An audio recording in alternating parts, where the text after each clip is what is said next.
बिस्मिल्लाहिर्रहमानिर्रहीम। आज हम पढ़ेंगे स्ट्रक्चर ऑफ डीएनए। डीएनए जिसको हम डीऑक्सीराइबोन्यूक्लिक एसिड भी बोलते हैं। इट इज़ अ मॉलिक्यूल और ये एक ब्लूप्रिंट के तौर पर एक्ट करता है, जिसको एक हेरिडिटी मटेरियल भी बोलते हैं, क्योंकि इसकी वजह से जो हमारी जेनेटिक इन्फॉर्मेशन है वो पेरेंट्स से ऑफस्प्रिंग में, यानी कि एक नस्ल से दूसरी नस्ल में जनरेशन टू जनरेशन जो है वो पास होती रहती है। तो हम इसका स्ट्रक्चर देखेंगे। डीएनए जो है ना, बेसिकली वो कॉइल होकर क्रोमोसोम की शक्ल में मौजूद होता है। ये सेल का साइटोप्लाज्म है ये सारा, और ये सेल का न्यूक्लियस है। तो न्यूक्लियस के अंदर क्रोमोसोम पाया जाता है।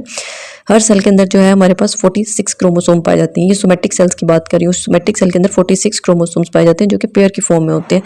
लेकिन जो हमारे पास जर्म सेल्स होते हैं उनमें हाफ नंबर ऑफ क्रोमोसोम्स। तो अगर हम एक क्रोमोसोम का स्ट्रक्चर देखें और हम देखेंगे कैसे कॉइल हुआ होता है, और हम इसकी अनकॉइलिंग देखेंगे, फिर हम देखेंगे डीएनए का स्ट्रक्चर कैसा होता है, उसके अंदर कौन कौन से कंपोनेंट्स प्रेजेंट होते हैं।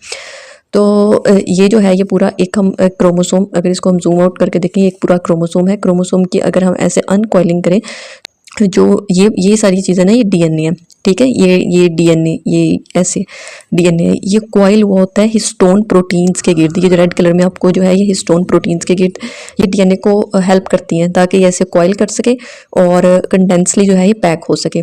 स्मॉल पार्ट ऑफ डीएनए जो है उसको हम जीन बोलते हैं। एक स्मॉल पार्ट ऑफ डीएनए है जो कि हमारे ट्रेट्स को डिसाइड करता है, यानी कि हमारी खुसूसियात को डिसाइड करता है, यानी लाइक हमारा आई कलर कैसा होगा, हमारे हेयर कलर कैसा होगा, एंड हाइट कैसी होगी, ये सब डिसाइड करता है हमारे जीन्स, ठीक है। डीएनए का ये पूरा एक डीएनए का स्ट्रक्चर है। सो बेसिकली डीएनए के अंदर 4 तरह की बेसिस मौजूद होती हैं: एडेनिन, थायमिन, साइटोसिन और गवानीन। इनको कलर्स के साथ डिफ्रेंशिएट किया हुआ है। ये एक लैडर लाइक स्ट्रक्चर है, यानी कि एक सीढ़ी की तरह का। ये जैसे लैडर के स्टेप्स होते हैं, ये आपको ऐसे नजर आ रहे हैं।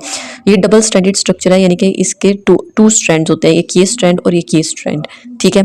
एक स्ट्रैंड रन कर रहा होता है 5 prime direction to 3 prime direction, दूसरा स्ट्रैंड इसके पैरेलल जो स्ट्रैंड होता है वो अपोजिट डायरेक्शन में रन कर रहा होता है from 3 prime to 5 prime direction. तो अगर इसका मॉलिक्यूल को हम वाइडली ओपन करके देखें तो इसके अंदर क्या क्या कंपोनेंट्स प्रेजेंट होते हैं। इसके अंदर जो है सबसे पहले तो एक डीऑक्सीराइबोज शुगर प्रेजेंट होती है, एक फॉस्फेट ग्रुप अटैच होता है, और इस नाइट्रोजनस बेसिस अटैच होती हैं। ये नाइट्रोजनस बेसिस जो हैं ये बेसिकली पजल की तरह ये आपस में अटैच होती हैं।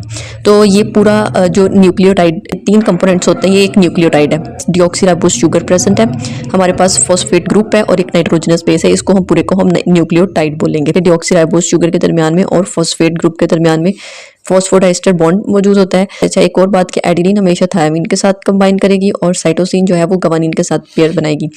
तो जो एडेनिन और थायमिन के दरमियान में बॉन्ड होता है वो डबल बॉन्ड होते हैं, यानी कि हाइड्रोजन बॉन्ड वीक बॉन्डिंग होती है, जबकि साइटोसिन और गवानीन के दरमियान ट्रिपल बॉन्ड्स प्रेजेंट होते हैं। I hope you like the video. For more concept subscribe to my YouTube channel. अल्लाह हाफिज़।